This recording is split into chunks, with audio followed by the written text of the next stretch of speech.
5 more Catalan leaders sent to jail. There are now 9 pro-independence politicians behind bars awaiting trial, including the former Speaker of the Catalan Parliament, the Vice-President of the sacked government, and other high-ranking ministers of the deposed cabinet. In a dramatic day here in Catalonia, we've also learned that the Secretary-General of one of the main pro-independence parties in Catalonia, Marta Rovira, has gone into exile. 7 politicians are now seeking refuge abroad, including the deposed Catalan President Carles Puigdemont. Today, 25 officials have also been sent to trial for their roles in the push for independence.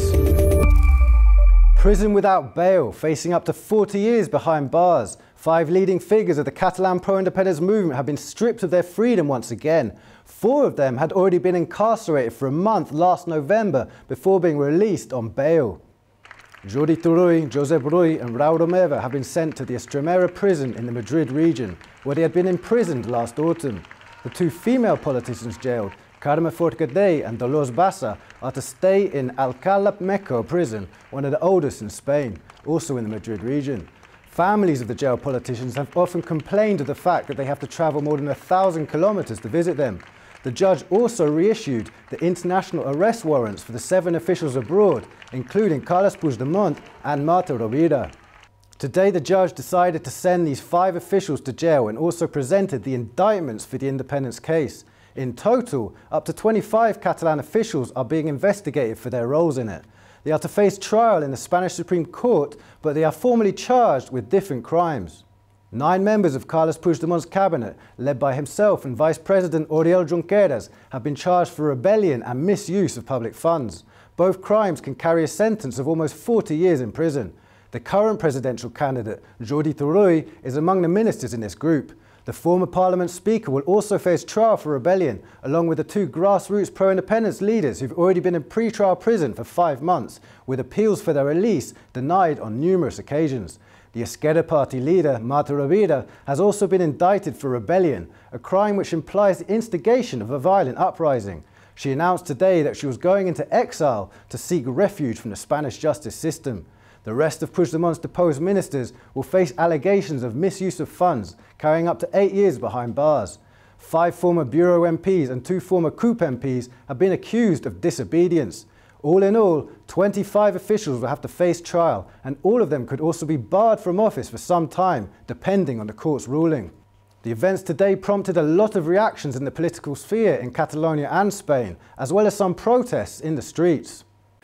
Tot això ho considerem una actuació absolutament desproporcionada i intolerable, absolutament intolerable, en aquest cas del Tribunal Suprem, que afecta els drets i llibertats dels nostres representants polítics, dels nostres representants socials, i en aquest sentit afecta també els drets i llibertats de tota la ciutadania.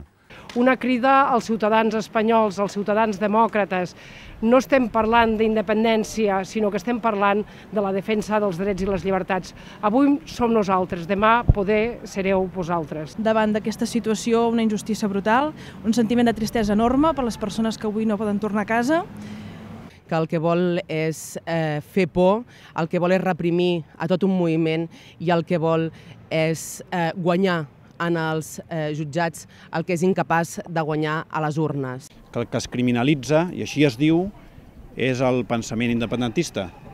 És a dir, no es criminalitzen actes ni aquesta violència que costa tant de trobar en la pròpia resolució. Les 70 pàgines de l'interlocutori de processament són la descripció de la política catalana dels últims anys. Se han tomado las medidas de seguridad que establece nuestra legislación, precisamente para evitar que se pueda seguir armando una estructura golpista, una estructura delictiva. The judge informed the defence and prosecutors of the indictments mid-morning, sending the officials to prison in the evening.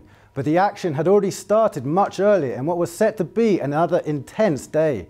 Some senior Catalan politicians barely had time to travel to Madrid from Barcelona, where yesterday a crucial parliamentary session took place, lasting long into the evening.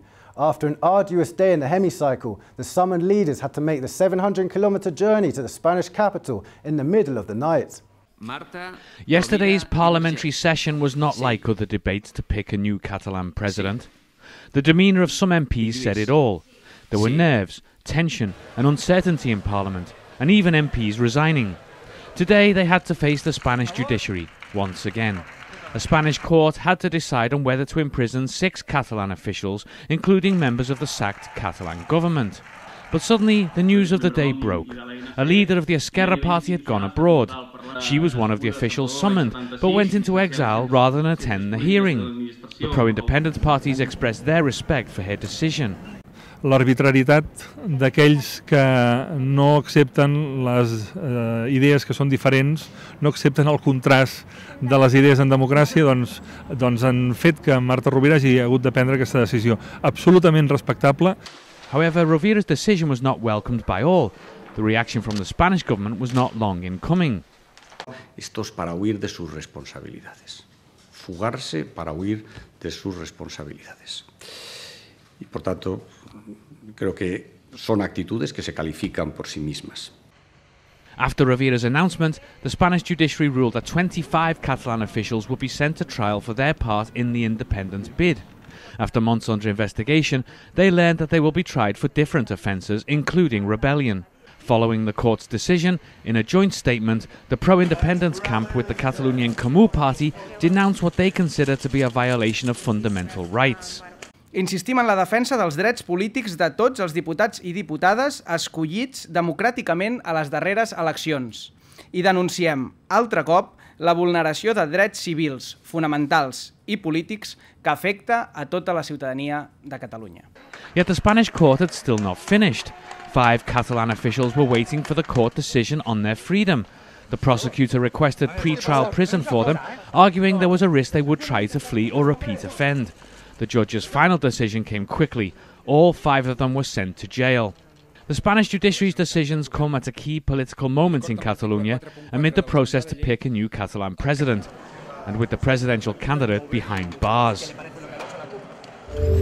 This intense day in the Madrid courts has a direct impact on the immediate future of Catalan politics, as the judicial decisions came between 2 debate sessions to pick a new president in the Catalan Parliament.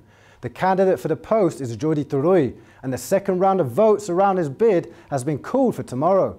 Yet with him behind bars, there are questions that remain unanswered. Jordi Turull i Negre. Sí. A second round of votes to swear in Jordi Turull as president is scheduled for tomorrow.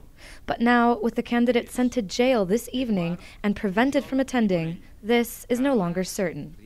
This is an unprecedented situation in Catalan and Spanish democracy, and it is now up to the Catalan Parliament Speaker to decide whether to maintain the session. Yesterday, Jordi Turull's bid for president did not get enough support in the first round of votes, but in his hour-long speech, he made comments about not giving up, no matter the judicial circumstances. Prefereixo el risc de ser víctima d'injustícies que de desentendre'm d'un moment com l'actual. The plenary session was hastily convened on Wednesday evening with less than 24-hour notice. It was a reaction by the mainstream pro-independence parties in order to have Turull sworn in before potentially being jailed. Yet they took for granted that the minor far-left CUP party would also support the candidate, and this support did not arrive. The CUP rejected Turull's candidacy yesterday on the grounds that the potential new government would return to regionalist politics instead of implementing independence. Now, if Turull's bid is voted on while he's in prison, would the CUP change its position in favor of symbolism? The only precedent of an active Catalan president behind bars dates back to the times of the Francoist dictatorship. Yet the Spanish government stated this afternoon that Turull's second round of votes cannot be held if he cannot turn up. Starting yesterday, a 2-month deadline to elect a president has been triggered. If no candidate is appointed, an automatic snap election will be held in mid-July. 3 months after the election, Catalonia still has no president. The appointment of a new leader is proving to be much harder than expected, and this is partly because the Spanish judiciary has blocked 2 candidates so far, Carles Puigdemont and Jordi Sánchez. The latter has been in jail since October last year. After being chosen as presidential candidate, he was denied permission to attend the parliament for his swearing-in debate. This has sparked concern well beyond the Catalan border at the United Nations, where this week the issue in Catalonia has been a major talking point. Today, the Human Rights Committee of this international authority urged Spain to take all necessary measures to ensure that Sánchez can exercise his political rights. The committee also asked Madrid to take interim measures so that his political rights are not violated. Throughout the week, and coinciding with the UN Human Rights Committee session, several events have been held in parallel with Catalonia in the spotlight. The possible violation of human rights in the country, as well as the topic of self-determination, were key points on the agenda. Among the attendees were deposed President himself, Carles Puigdemont, and the wives of 2 jailed pro-independence leaders. After the December 21st Catalan election, Carles Puigdemont was the first MP to bid for the top post in the country, but after being blocked by the Spanish courts, he had to step aside as presidential candidate. After being in Geneva, he's spending 2 days in Finland, where he's taking part in several events. He learned of his indictment from the Nordic country and reacted to the news by warning how Spain is trying to suppress its political opponents who are in favour of independence. Que formava part de l'itinerari de la macrocausa general contra l'independentisme, això era evident. Continua viva aquella idea de voler acabar amb l'independentisme com una opció política. Staying on the subject of the judiciary, a group of artists and performers have released a manifesto denouncing Spain's actions and defending freedom of expression. In the manifesto, professionals from the world of performing arts, including artists, technicians, producers, directors, and everything in between, denounces the Spanish government's violation of human rights against the people, as well as showing support for rappers Pablo Hasél, Valtonic, and the collective La Insurgencia, who have all received prison sentences because of their lyrics. They also released a video in which artists perform the song lyrics in question. The video ends with the message, "If they force us to be quiet, we have nothing left." And with this, after another dramatic day in Catalan politics, we finish today's show. Once again, tensions in the country are running high. 3 months after the election, Catalonia is still without a government, and the majority of the leading figures of the last administration are either in jail or exile. And as it stands, the situation is no closer to finding a coherent solution. We'll be back on Monday to tell you the latest about what's going on. Thank you for watching, and see you then.